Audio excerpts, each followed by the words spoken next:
ಮಂಡ್ಯ ಮೂಲದ ಯುವಕನೊಬ್ಬನ ಅಂಗಾಂಗಗಳನ್ನು ದಾನ ಮಾಡುವ ಮೂಲಕ 6 ಜನರ ಬಾಳಿಗೆ ಬೆಳಕು ನೀಡಿದ ಘಟನೆ ಬೆಂಗಳೂರಿನ ವಿಕ್ಟೋರಿಯಾ ಆಸ್ಪತ್ರೆಯ ಟ್ರಾಮಾ ಮತ್ತು ತುರ್ತು ಚಿಕಿತ್ಸಾ ಕೇಂದ್ರದಲ್ಲಿ ನಡೆದಿದೆ. ಮಂಡ್ಯದ ಕಸಬಾ ಹೋಬಳಿಯ ಚಿಕ್ಕಮಂಡ್ಯ ಗ್ರಾಮದ ದರ್ಶನ್ ಎಂಬ ಯುವಕ ಫೆಬ್ರವರಿ 22ರಂದು ಬೈಕ್ ಅಪಘಾತಕ್ಕೀಡಾಗಿ ತಲೆಗೆ ತೀವ್ರ ಪೆಟ್ಟಾಗಿತ್ತು. ತೀವ್ರ ಗಾಯದ ಪರಿವೇ ಇಲ್ಲದ ಕಾರಣ ದರ್ಶನ್ ನೇರವಾಗಿ ಮನೆಗೆ ಮರಳಿದ. ಕ್ರಮೇಣ ಆತನ ಆರೋಗ್ಯ ಹದಗೆಟ್ಟಾಗ ಕೂಡಲೇ ಸಮೀಪದ ಆಸ್ಪತ್ರೆಗೆ ದಾಖಲಿಸಲಾಯಿತು.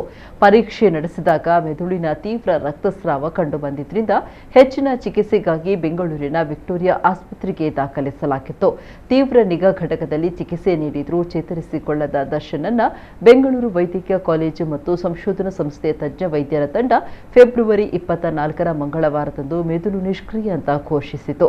ರಾಜ್ಯದ ಜೀವ ಸಾರ್ಥಕತೆ ತಂಡದ ಸಮಾಲೋಚನೆಯ ಬಳಿಕ ಕುಟುಂಬದವರು ನೋವಿನಲ್ಲೂ ಧೈರ್ಯ ಮಾಡಿ ಅಂಗಾಂಗ ದಾನಕ್ಕೆ ಒಪ್ಪಿಗೆ ನೀಡಿದರು.